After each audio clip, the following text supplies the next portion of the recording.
Hi, and today we will solve this question of electrostatics, and this is a theoretical question. So देखते हैं इसको.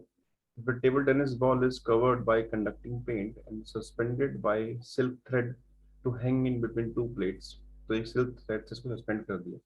Out of which one is earth एक को अर्थ कर रखा है हमने. And other is connected to a high voltage generator. तो एक को हमने high voltage generator से connect कर रखा है. ऐसे मतलब एक सिंपल से एक कैपेसिटर की प्लेट है ये और कुछ भी नहीं. इसको हमने यहाँ पे हाई वोल्टेज जनरेटर से कनेक्ट कर रखा है और इसको अर्थ कर रखा है.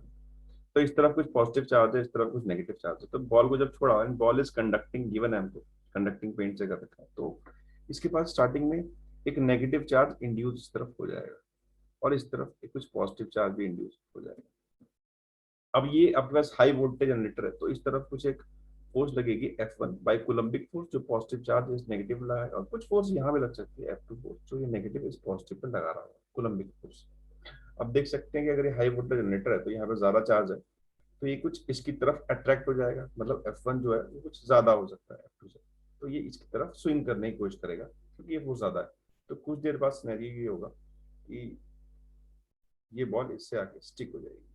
जैसी से स्टिक होगी तो अभी तक तो इंडक्शन हुआ था चार्ज, अब यहाँ पे कंडक्शन होगा क्योंकि ये जो प्लेट है वो हाई वोल्टेज है, पॉजिटिव है, और इसके पास नेगेटिव था, तो हाई वोल्टेज से लो वोल्टेज तक फ्लो करता है इन कंडक्शन. कंडक्शन में चार्ज फ्लो करता है from higher potential to lower potential. तो ये हायर है पॉजिटिव, ये लोअर पोटेंशियल है, तो चार्ज फ्लो करेगा. और कब तक करेगा? जब तक पोटेंशियल सेम ना हो जाए. तो जब ये यहाँ से निकलेगा तो इसके पास कुछ पॉजिटिव चार्ज अब होगा कंप्लीटली. तो इस बॉल के पास जब निकलने से पहले कुछ पॉजिटिव चार्ज बचा हुआ, क्योंकि इसने इसको अपनी तरह चार्ज कर दिया हुआ चार्ज इसको देके. ठीक. तो जैसे ही पॉजिटिव चार्ज होगा तो कुछ देर बाद अब ये प्लेट खुद पॉजिटिव है और इस प्लेट ने इस बॉल को भी पॉजिटिव कर दिया, तो अब यहाँ पे रिपल्शन शुरू हो जाएगी कुलम्बिक. तो इसको वापस से धक्का दे देगा इस तरफ कि तू जा, और पहले इसको खुद ही बुलाया था नेगेटिव से, अब इसको पॉजिटिव करके फिर भेज दिया, तो ये वापस निकलेगा और ये नेगेटिव इसको फिर से वापस अपनी तरफ बुलाएगा क्योंकि इसके पास नेगेटिव. तो ये पॉजिटिव इसकी तरफ फिर से अट्रैक्ट होगा और कुछ देर बाद ये यहाँ पहुंच जाएगा. अब सेम सिनेरियो यहाँ भी होगा कि ये जो प्लेट थी आपके पास, ये खुद नेगेटिवली चार्ज है, तो ये इस बॉल को भी नेगेटिवली चार्ज कर देगी और चार्ज ट्रांसफर कर देगी. ठीक है.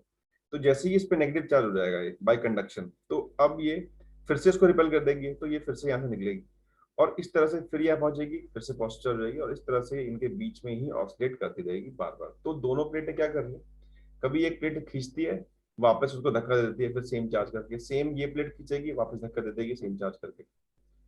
तो इस तरह से इसके बीच में ये स्विंग करती ही रह जाएगी. और इसमें लिखा है कि हैंग विदाउट मूविंग, मूव नहीं करेगी, गलत है. अट्रैक्ट टुवर्ड अर्थ प्लेट नहीं. तो ये बीच में पहला ऑप्शन जो है, swing forward and backward hitting each plate in turn, बार बार टकराती रहेगी. इस तरीके से कर सकते हैं. तो इसमें हमें दो चीज यूज करें, एक तो इंडक्शन और एक कंडक्शन, जो दोनों प्लेटों ने किया इसको चार्ज जब दोनों का कॉन्टैक्ट हुआ इस बॉल से.